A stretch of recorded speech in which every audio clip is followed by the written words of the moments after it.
Hello everyone, मेरा नाम है असिस्टेंट प्रोफेसर नरेश कोहली और आप देख रहे हैं मेरा YouTube channel thermal engineering lecture series. दोस्तों, हीट ट्रांसफर के लास्ट यूनिट की तरफ चलते हैं, जिसके अंदर आज मैं आप लोगों को पढ़ाने वाला हूँ रेडिएशन वाला चैप्टर, जो कि GTU गुजरात टेक्नोलॉजिकल यूनिवर्सिटी की एक्सटर्नल एग्जाम के लिए इंपॉर्टेंट है, जिसमें आप लोगों को पूछा जा सकता है एटलीस्ट 9 to 12 मार्क्स का कंटेंट। थियरिटिकल चैप्टर है, मोस्ट ऑफ इसमें से थियरी के चांसेस ज्यादा आते हैं, एक एग्जाम्पल आया जाता है, लेकिन एग्जाम्पल इतना इंपॉर्टेंट नहीं है जितनी इंपॉर्टेंट हमारे लिए इसमें थियरी है। बेसिक कंसेप्ट के साथ में हम लोगों को चलना है। इसके अंदर मैं आप लोगों को रेडिएशन की बेसिक डेफिनेशन पढ़ाऊंगा, जो मैं ऑलरेडी बता चुका हूँ, फिर से रिपीट करवाऊंगा। Basic terminology on the basis of the radiation किस तरह से आती है, क्या क्या आती है, वो मैं आप लोगों को दिखाने वाला हूँ। आपको याद होगा, मैंने जब कंडक्शन चैप्टर चलाया था तब मैंने बोला था कि कोई भी हीट ट्रांसफर की प्रोसेस हो, चाहे वो कंडक्शन हो, कन्वेक्शन हो, फिर रेडिएशन हो, हर एक हीट ट्रांसफर प्रोसेस का अपना एक रूल है। तो उसी तरह से रेडिएशन के जो बेसिक लॉज है, वो लॉ मैं आप लोगों को इस चैप्टर के अंदर बताऊंगा। कंडक्शन के अंदर हम लोग सिर्फ और सिर्फ फोरियर लॉ पढ़ते थे, कन्वेक्शन के अंदर हम लोग सिर्फ और सिर्फ न्यूटन्स लॉ ऑफ कूलिंग पढ़ते थे, लेकिन रेडिएशन के अंदर हम लोग नंबर ऑफ लॉज पढ़ेंगे कि रेडिएशन के लिए क्या क्या हम लोगों को फॉलो करना पड़ेगा या किस चीज को हम लोगों को फॉलो करना है। जैसे कि स्टीफन बोल्ट्जमैन लॉ है, लैम्बर्ट्स कोसाइन लॉ है, किरचॉफ्स लॉ है, विंस डिस्प्लेसमेंट लॉ है, प्लांक्स लॉ है। ऐसे 5 लॉस मैं आप लोगों को सिखाने वाला हूँ। नेक्स्ट थिंग, बेसिक कंसेप्ट बताऊंगा। ब्लैक बॉडी के लिए क्या होता है, ग्रे बॉडी के लिए क्या होता है, फिर दो ब्लैक बॉडी अगर एक दूसरे के साथ में रिलेवेंट सरफेसेस के साथ में है तो हीट ट्रांसफर क्या होगा, रेडिएशन क्या होगा, सेफ फैक्टर क्या है, एक्सेट्रा एक्सेट्रा एक्सेट्रा। ये बेसिक थियरीज है जो हम लोगों को पढ़नी है, और इन्हीं थियरियों में से कोई भी एक या दो थियरी 3 मार्क्स या 4 मार्क्स के लिए आप लोगों को पूछी जा सकती है, और 4 मार्क्स के लिए अंदर आप लोगों को एक एग्जाम्पल आ सकता है। ठीक है, तो शुरुआत करते हैं हम लोग, स्टार्ट करते हैं बेसिक डेफिनेशन के साथ में कि रेडिएशन की डेफिनेशन क्या है।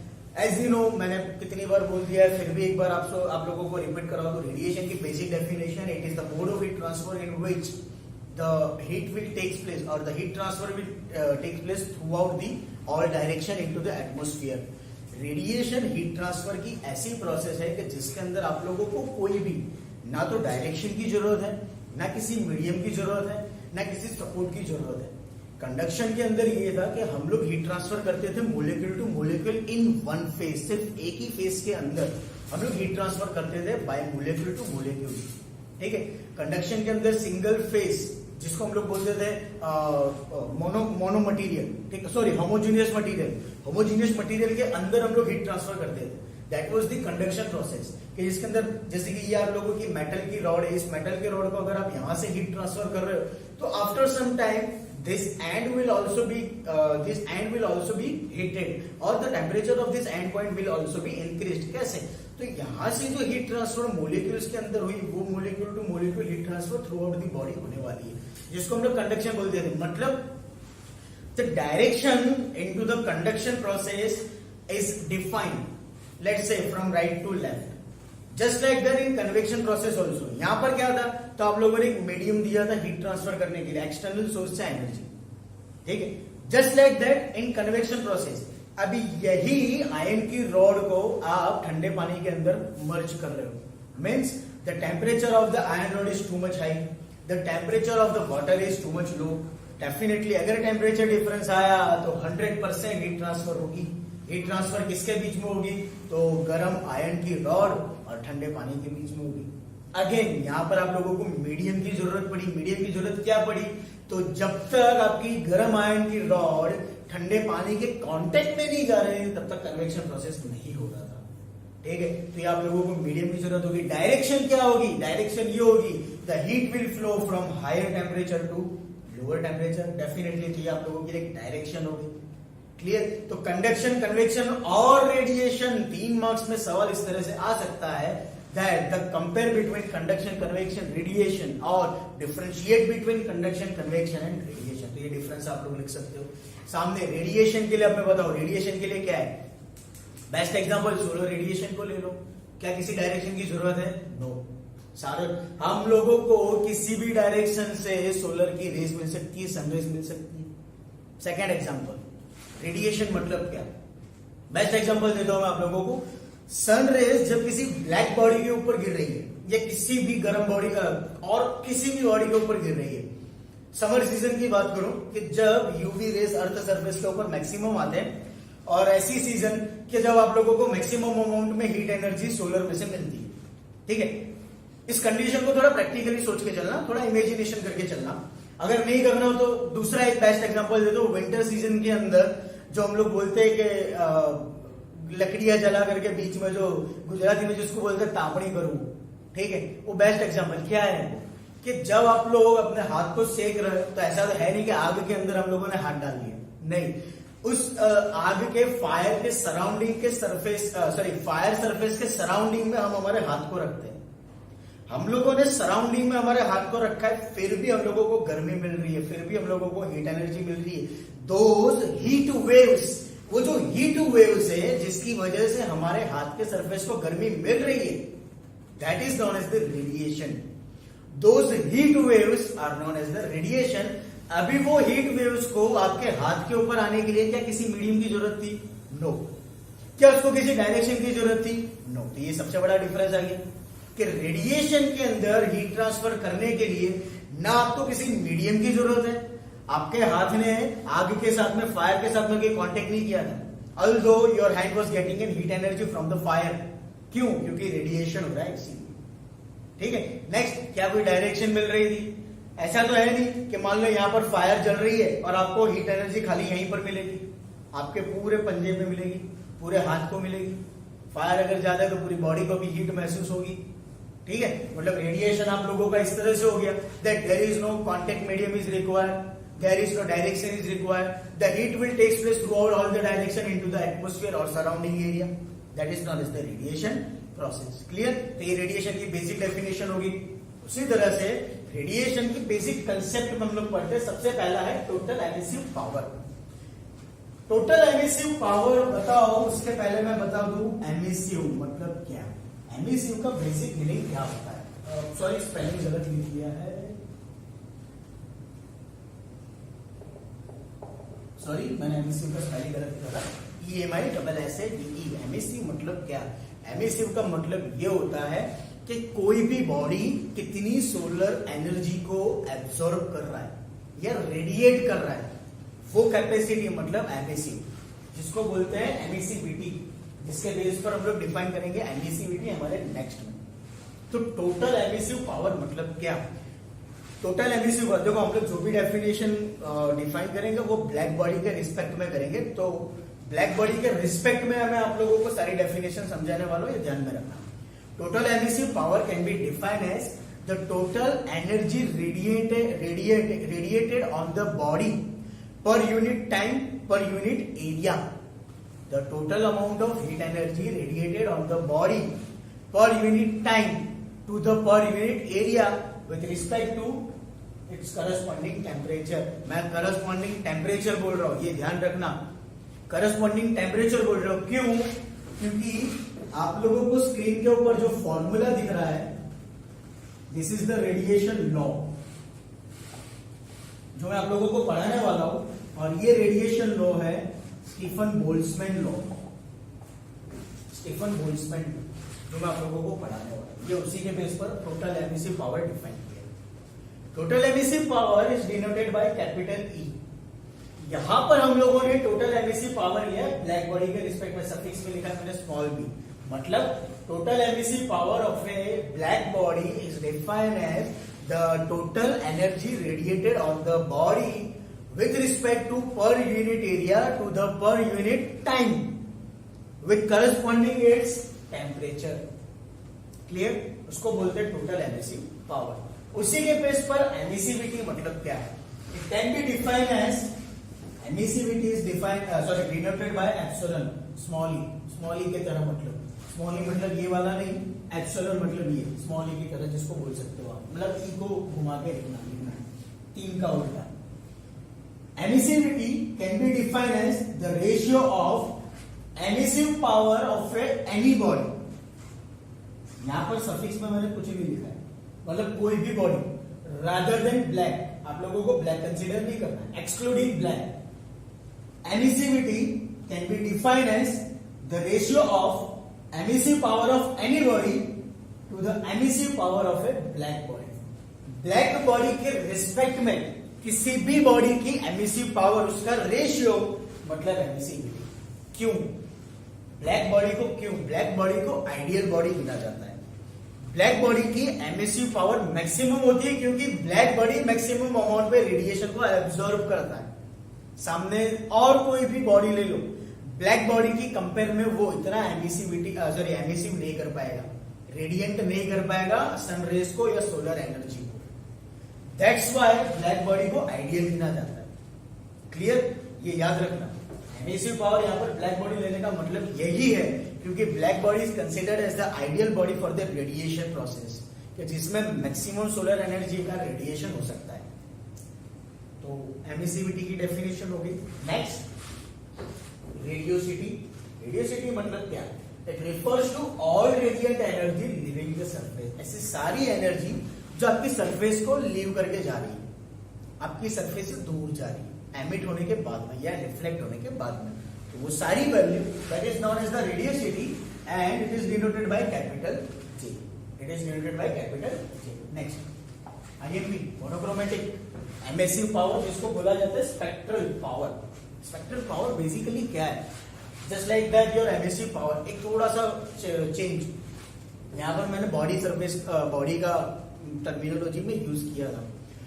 यहां पर डेफिनेशन बिल्कुल इसी की तरह होगी। एक चीज खाली इतना ध्यान में रखना है, we will consider our monochromatic emissive power with respect to wavelength, that lambda is the symbol of the wavelength and you know the wavelength of the solar radiation और the sun rays during the winter season and the during the summer season is different. Summer season के अंदर जो wavelength मिलने वाली that should be much higher with compare to your winter season.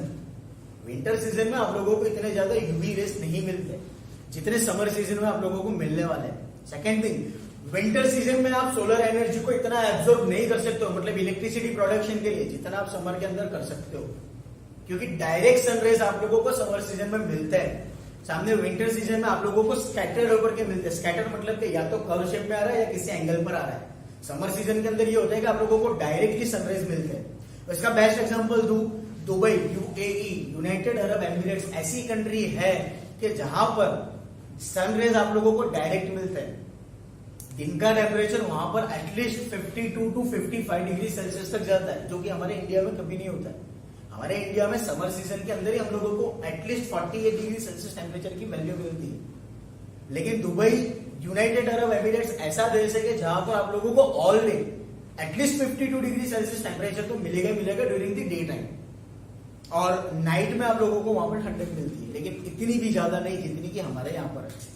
तो उसका reason क्या? उसका रीजन यही है that the sunrays on that countries are coming on to the surface directly, वो स्कैटर होकर के नहीं आ रहा है सामने। मोनोक्रोमेटिक एमिसिव पावर इसी तरह से डिफाइन होता है, that is it is defined as the power in which the solar radiation will impact or incident on the surface of your body, आपकी सरफेस के ऊपर जो गिर रही है, with respect to time, area and wavelength, with respect to time, area and wavelength, उसके respect में जो रेडिएशन आप लोगों को मिल रहा है, उस रेडिएशन की जो पावर की वैल्यू बनेगी, that is known as the monochromatic emissive power। क्या बोला जाता है? Spectral distribution. Spectral distribution generally summer और विंटर सीजन की कंपेयर में होता है, जो कि मैंने आप लोगों को एग्जांपल में बताया। उसका डायग्राम कुछ इस तरह से बनेगा, ग्राफ आप लोगों को कुछ इस तरह से बनेगा, like this way. Lower point जा रहा है तो ये आपका विंटर सीजन है, और पिक पॉइंट जा रहा है तो ये आप लोगों की समर कंडीशन है, like that. Clear? Basic terminology, ये सारी टर्मिनोलॉजी ऐसी है जो आप लोगों को जेडीयू के अंदर 3 मार्क्स में आ सकती है। और बेसिक टर्म्स में आप लोगों को बताता हूं, जहां पर हम लोग सीखेंगे absorptivity, reflectivity, transmittivity on the basis of this figure. सिर्फ ये फिगर याद रखो, फिगर को समझो, ये तीनों की डेफिनेशन आप लोगों को आ जाएगी। दूसरी बात, अगर ये डेफिनेशन इसकी याद रखनी है, इसका अपनी लैंग्वेज में मीनिंग बना करके चलो, तो अभी आप लोगों को पता चलेगा। For example let's say that हमारे पास में एक सरफेस है, और इस सरफेस के ऊपर हम कोई रेडिएशन को इंसिडेंट करें। इंसिडेंट मतलब गुजराती में बोलते हैं आपात किरण, इसको बोलते हैं आपात किरण। आपात किरण यानी फेंकना, ठीक है, हम लोगों ने सरफेस के ऊपर इस रेस को फेंका हुआ है। अभी क्या क्या हो रहा है, क्या हो सकता है? नंबर 1, या तो वो रिफ्लेक्ट हो जाएगा, नंबर 2, या तो वो एब्जॉर्ब हो जाएगा, एंड नंबर 3, या तो वो ट्रांसमिट हो जाएगा।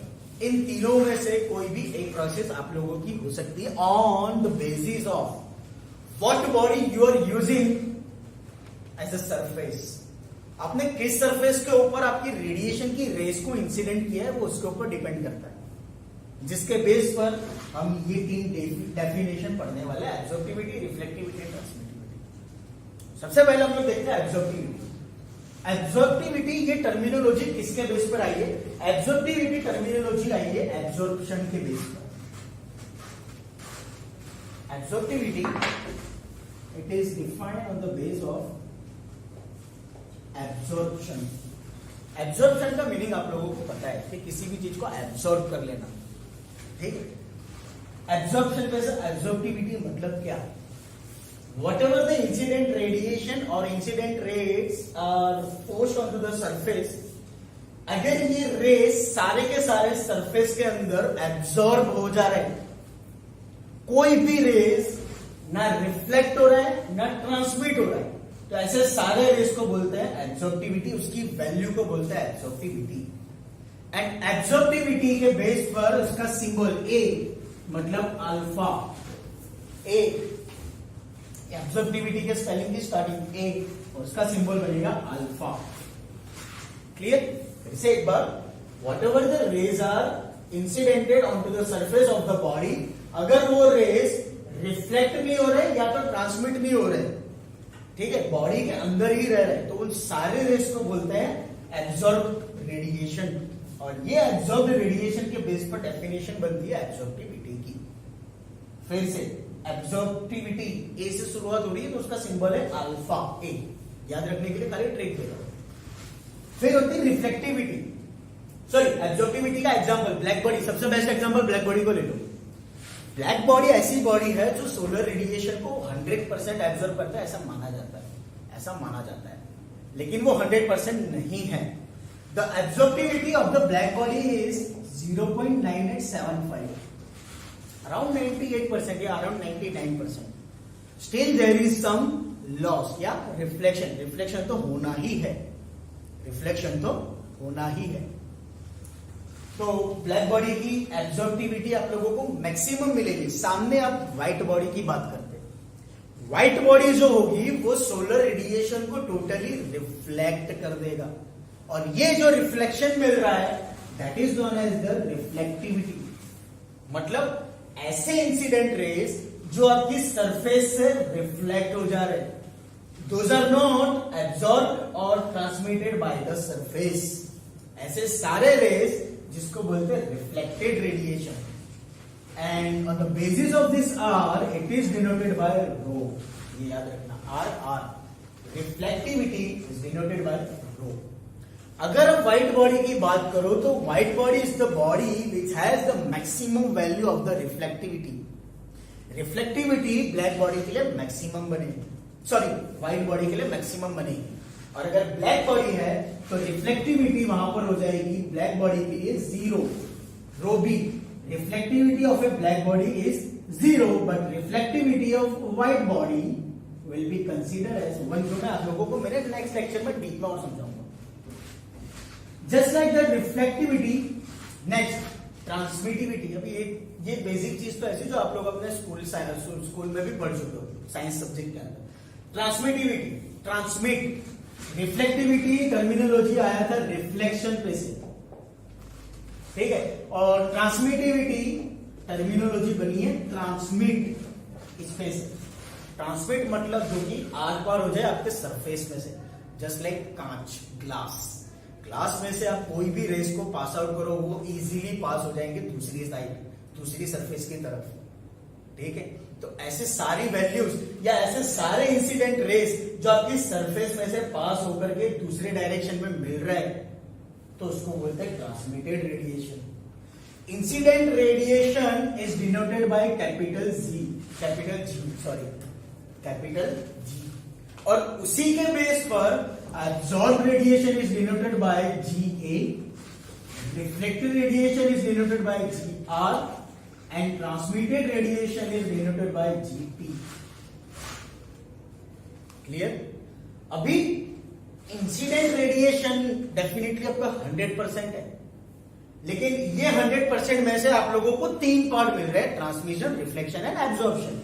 तो उसको डिफाइन कैसे किया जाता है? By the law of conservation of energy, first law of thermodynamics, that energy neither be created not destroyed but we can change its form from one to another.